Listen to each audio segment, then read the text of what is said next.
Hey everyone, it's Chrono from the Headphone Show.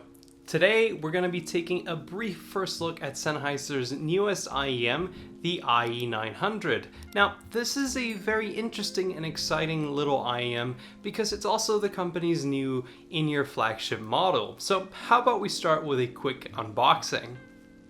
Okay, so very quickly before we begin here, I just wanted to note that I've actually already taken these out of the box, but I've done my best to try to put everything back together to how it arrived. Now, of course, now as you can see, I have the inner box outside the sleeve, which is pretty much identical to that of the IE300.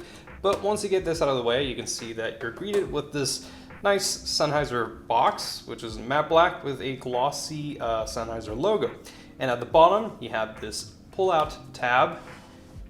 And the first thing you'll find inside is, of course, the new IE900, which are, they have a chassis that's pretty much the same as the IE300. It has a couple different ports, and it's also made of, it seems, milled aluminum, I think. I'll have to check on that, but we'll get these out of the way for now.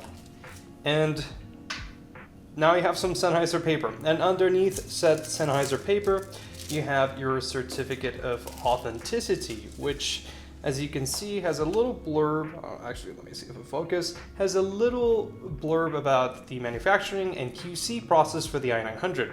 You'll see that it has the serial number for the headphone, which this one is 1283, as well as the QC inspection signature.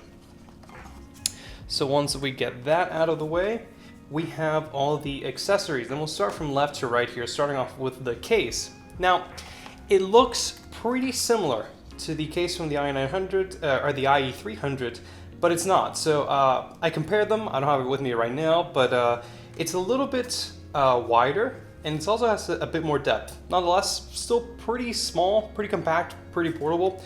And if we open this up, what you'll find is there's two cables.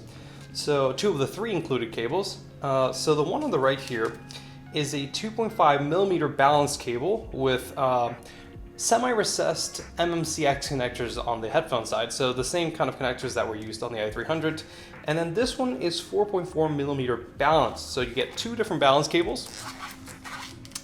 And as we move along here in the middle, you'll find the standard 3.5 millimeter single-ended cable, again with semi-recessed MMCX connectors for the headphone side, a Sennheiser cleaning cloth, Sennheiser cleaning tool, a little clip for the cable. I don't know if it's going to focus.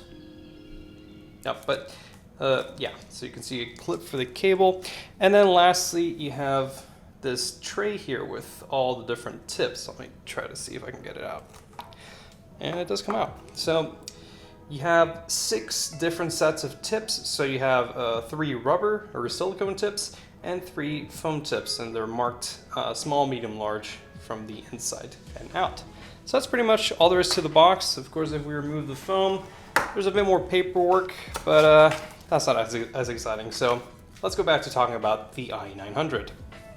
Okay, so now that we've had a look at the IE900 and its accessories, let's talk a bit about sound. Now, since this is an impressions video, I don't want to give too much away, and I've still got some more listening and comparing to do on the IE900 anyways. However, what I will say is that my first impressions of the IE900 are actually pretty strong and positive. I know that in the past, Sennheiser has not been as successful with its higher-end in-ear offerings, not capturing the same love and attention that some of their over-ears have, like the HD600 or HD800S. Nonetheless, we've recently seen Sennheiser on a bit of a comeback within the in-ear space as they've introduced new headphones and they've refreshed their in-ear lineup, and well, I think that the IE900 is a strong showing.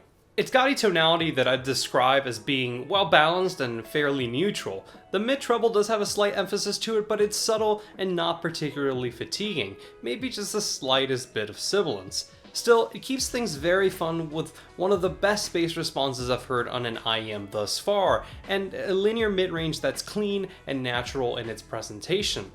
Additionally, I have to note that, like on the other Sennheiser IEMs I've recently reviewed, the soundstage here is a standout.